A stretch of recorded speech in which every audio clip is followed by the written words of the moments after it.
¿En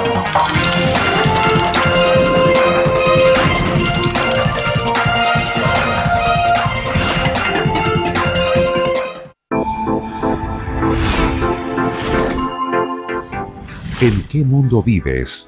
Con Mónica Rincón. Hay un histórico diálogo que cobra un nuevo sentido en estos días. En él, Napoleón le dice a un cardenal: yo destruiré vuestra iglesia. Y el cardenal le contesta: emperador, no va a poder. Nosotros no hemos podido. Pero ¿es infinita la capacidad de resistencia de la Iglesia Católica? Se lo preguntan muchos de sus 1.100 millones de fieles, mientras casos de sacerdotes pederastas se descubren en Noruega, Islandia, Alemania, Chile, México, Brasil, Italia, Suecia, Sudáfrica, Malta, Australia y Argentina.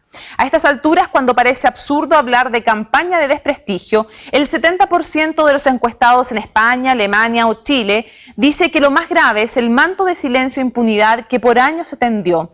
Manto que cobijó a hombres que, en vez de ser denunciados ante los tribunales, fueron cambiados de parroquia o apenas invitados a una vida de silencio. Mientras en el Vaticano recuerdan que desde el 2003 había un instructivo que animaba a denunciar estos casos, otros contestan que también regían normas o una cultura al menos de silencio. El abuso sexual, siempre inaceptable, es peor si el victimario goza de la confianza total de sus víctimas. Por eso, pérdida de fieles, de influencia, credibilidad y de donaciones son algunos de los daños para la Iglesia Católica. Es que a una institución que dicta pautas morales no puede sino exigírsele los más altos estándares de conducta.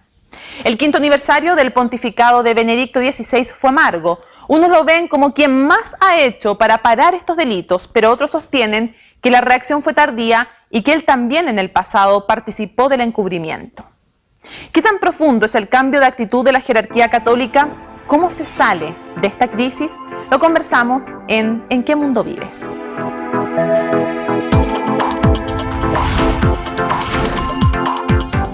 ¿En qué mundo vives? Con Mónica Rincón.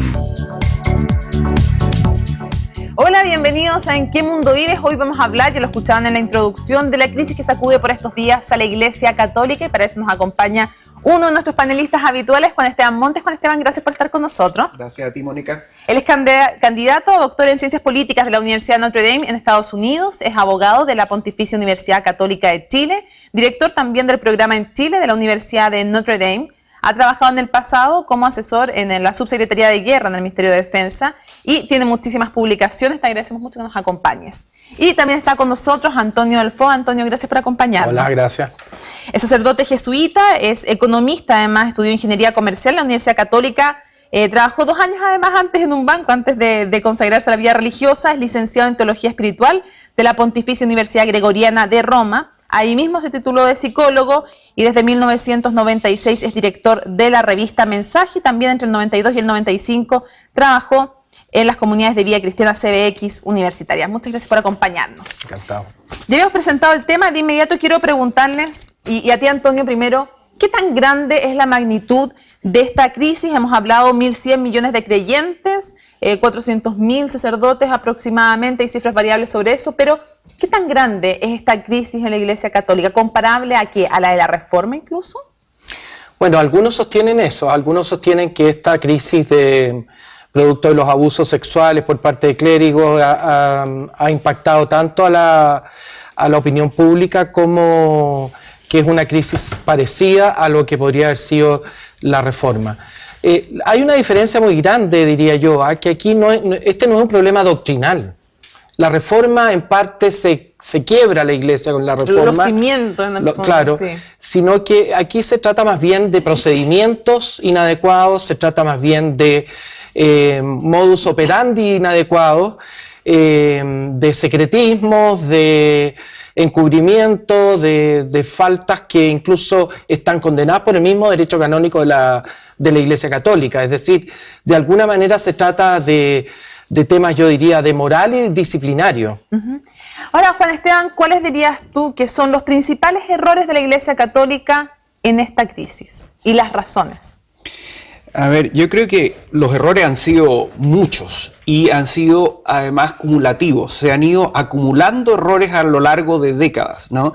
Y ahora vemos de alguna manera una explosión una crisis propiamente tal, a raíz de la acumulación de errores, porque de partida los casos no se han producido todos en el último año ni la última década, ni tampoco los errores. Entonces yo creo que ese es un primer factor, ¿no? De alguna manera la sociedad, el mundo entero ahora, y eso creo que es un factor nuevo. Por primera vez veo yo en el mundo moderno una crisis de magnitud absolutamente global. La atención mediática es global, los casos son a nivel global. La transmisión de la información. Transmisión de la información, hay un montón de factores tecnológicos, hay un montón de cosas que contribuyen a hacer esta crisis mayor. Ahora, los errores han sido, parte lo mencionaba Antonio recién, ¿no? Encubrimiento, falta de claridad, falta de procesos claros. Pero en la estructura, además de cómo funciona la iglesia, las razones que uno puede trascender más allá de la fe, porque como estábamos hablando y como mencionaba Antonio, esto no es un tema de fe, esto es un tema de delitos, de conducta. Entonces la pregunta es, en la estructura de la iglesia, como sistema institucional, más allá de la fe. Yo creo que los errores ahí son mucho más allá de los temas propios de pedofilia. Yo creo que los errores de la iglesia han sido múltiples. Concentración de poder. Concentración de poder, falta de democracia, falta de transparencia, falta de accountability, ¿no? En el sentido de dar explicación, de control, de sanción, yo creo que en un montón de materias, y además hay otros temas. La iglesia ha, creo yo, desaprovechado en las últimas varias décadas una cantidad de oportunidades para irse legitimando en otras áreas. La iglesia no tiene poder en el mundo coercitivo, no tiene violencia, no tiene un Estado, no tiene fuerzas armadas, no tiene jueces que tengan capacidad sobre el mundo. ¿Qué es lo que tiene? Legitimidad. Y la iglesia ha dilapidado, en este caso y en otros, buena parte de su legitimidad, en parte porque cayó en su propia trampa. La iglesia ha dejado de poner otros temas, se ha centrado mucho en la moral familiar y qué sé yo, y ahora, en ese tema, donde la iglesia se presenta a sí misma como la gran autoridad, vemos que tiene falencias tremendas. Antonio, uno de los errores de la iglesia católica, sostienen muchos pensadores, ha sido no ser más activa en decirle a la gente, denuncien, y además, denuncien ante la justicia, ver un poco esto como pecado antes que como delito, y no ser más activo en decir, vayan a la justicia derechamente. ¿No ha sido un error? Yo creo que sí, que ha sido un error. Ahora creo que hay episcopados, por ejemplo el suizo, que ha llamado públicamente no hace tanto, yo creo que este mismo año o a finales del año pasado, ha llamado a las víctimas a ir a la justicia civil. Hay otros episcopados como el austríaco, y esto es una demostración de lo que tú decías, de que los procedimientos de alguna manera, los ordinarios, no sirven o no han servido o no terminan de servir. En Austria se determinó la conferencia episcopal poner a una política mujer demócrata cristiana, reconocida en Austria, para que ella centralice las acusaciones de las víctimas, quizás porque las víctimas no se sentían con plenas garantías al ir a... En Chile se establecieron los procuradores eclesiásticos en cada una de las diócesis a partir del año 2003, tengo entendido. Sin embargo, al parecer todavía no existe... O sea, aquí hay que recuperar la confianza y la credibilidad. Antonio, y en ese sentido, ¿crees tú que ha habido encubrimiento institucional? ¿En qué sentido te lo pregunto? Porque algunos apuntan incluso directamente al Papa, a que cuando él era obispo en algún minuto en Múnich, si no me equivoco, él autoriza el traslado de un sacerdote que estaba involucrado en caso de pedofilia, también cuando suspende el juicio de otro sacerdote porque estaba enfermo y se iba a morir. Entonces la pregunta es también si no está involucrada la cabeza de la iglesia, pero si además el cambiar sin juzgar de parroquia a alguien, el no animar, no fue un encubrimiento al final institucional.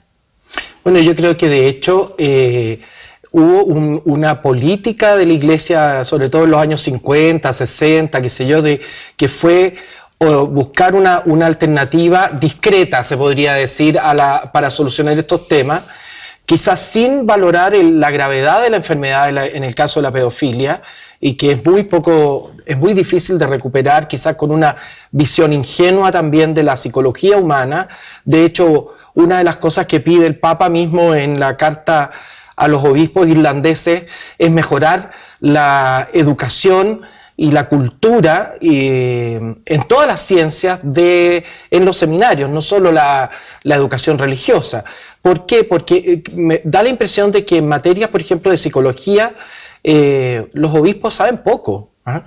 Entonces, bueno, no es que me quiera ir del Encubrimiento tema. No. Encubrimiento institucional, no. además. De hecho, yo creo que lo hubo porque había los parámetros eran otros. Yo con esto no quiero decir que estoy de acuerdo con ello.